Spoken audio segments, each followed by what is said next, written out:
ହେବାକୁ ଯାଉଅଛି। ସମ୍ମାନୀୟ ସଭାପତି ମହୋଦୟ, ପୂଜ୍ୟ ବିଚାରକ ମଣ୍ଡଳୀ, ଉପସ୍ଥିତ ସୂଚନା ମଣ୍ଡଳୀ ତଥା ଛୋଟ ଭାଇ ଓ ଭଉଣୀମାନେ, ମୋତେ ଏହି ଅବସରରେ କିଛି କହିବାର ସୁଯୋଗ ମିଳିଥିବାରୁ ମୁଁ ନିଜକୁ ଧନ୍ୟ ମନେ କରୁଅଛି। ମନୁଷ୍ୟଠାରୁ ଆରମ୍ଭ କରି ପ୍ରାଣୀ ପର୍ଯ୍ୟନ୍ତ ସମସ୍ତେ ସ୍ୱାଧୀନତାରେ ରହିବାକୁ ଚାହାନ୍ତି। ମନୁଷ୍ୟ ଏକ ସାମାଜିକ ପ୍ରାଣୀ, ସେ ସର୍ବଦା ସ୍ୱାଧୀନତାରେ ରହିବାକୁ ଚାହେଁ।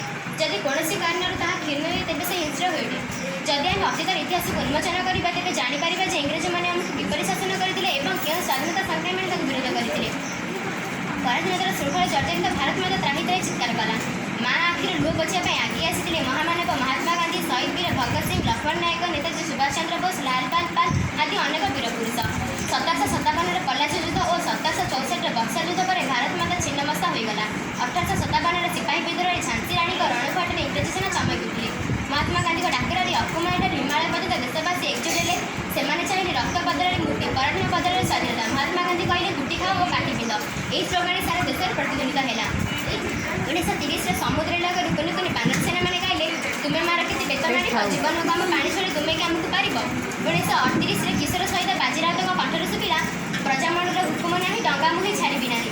ସିରାଜଉଦ୍ଦୌଲାଙ୍କଠାରୁ ଆରମ୍ଭ କରି ଟିପୁ ସୁଲତାନ, ଜୟରାଜଗୁରୁଙ୍କଠାରୁ ଆରମ୍ଭ କରି ଲକ୍ଷ୍ମଣ ନାୟକଙ୍କ ପର୍ଯ୍ୟନ୍ତ ଦେଶ ପାଇଁ ପ୍ରାଣବଳି ଦେବାକୁ ଆଗେଇ ଆସିଲେ। ଜାଲିଆନାବାଗ ହତ୍ୟାକାଣ୍ଡରେ କେତେ ଯେ ନିରୀହ ଦେଶବାସୀ ପ୍ରାଣତ୍ୟାଗ କରିଥିଲେ, ସେଥିପାଇଁ କୁହାଯାଇଛି ଯେ କେତେ ଯେ ବୀର ଶହୀଦ ହେଲେ, ସ୍ୱାଧୀନ କଲେ ଏ ଦେଶ, ତାଙ୍କରି ପାଇଁ ପାଳୁଛୁ ଆମେ ଆଜିର ଏହି ଦିବସ। 1944ରେ ବିଶ୍ୱତ୍ରାସୀ ସୁଭାଷ ବୋଷ କହିଲେ, ମୋତେ ରକ୍ତ ଦିଅ, ମୁଁ ତୁମକୁ ସ୍ୱାଧୀନତା ଦେବି। ପିଲାରୁ ବୁଢ଼ା ଯାଇ ଦେଶ ପାଇଁ ପାଗଳ ହୋଇଗଲେ।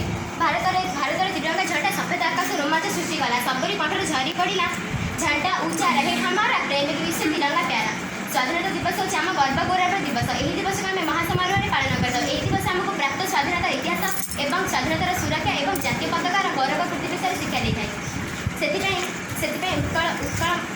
ଉତ୍କଳମଣି ଗୋପବନ୍ଧୁ ଦାସ କହିଛନ୍ତି, କାପୁରୁଷ ମରିବା ଜଗତେ ନୁହେଁ ନର ପୌରୁଷ, ଦେଶ ହିତ ସାଜି ମରେ ଯେ ମହିରେ ସେ ଏକ ସୁପୁରୁଷ। ତେବେ ବନ୍ଧୁଗଣ, ଆପଣମାନେ କୁହନ୍ତୁ, ଆମେ କ'ଣ ସ୍ୱାଧୀନ? ମହାତ୍ମା ଗାନ୍ଧୀ କହିଥିଲେ, ଯେଉଁଦିନ ଏକ ଭାରତୀୟ ନାରୀ ଅଧରାତ୍ରିରେ ନିରାପଦରେ ଯାଇପାରିବ, ସେହିଦିନ ଜାଣିବ ଯେ ଆମେ ପୂର୍ଣ୍ଣ ସ୍ୱାଧୀନତା ହାସଲ କରିପାରିଛୁ। ତେବେ ଆସନ୍ତୁ ଆମେ ସମସ୍ତେ ହାତକୁ ହାତ ମିଳାଇ ଶପଥ ନେବା, ଭାରତକୁ ମହାନ କରି ଗଢ଼ି ତୋଳିବା। ଯଦି ମୋର ବକ୍ତବ୍ୟରେ କୌଣସି ତ୍ରୁଟି ଥାଏ, ତେବେ ମୋତେ କ୍ଷମା କରିଦେବେ। ଜୟ ହିନ୍ଦ, ଭାରତ ମାତା କି ଜୟ।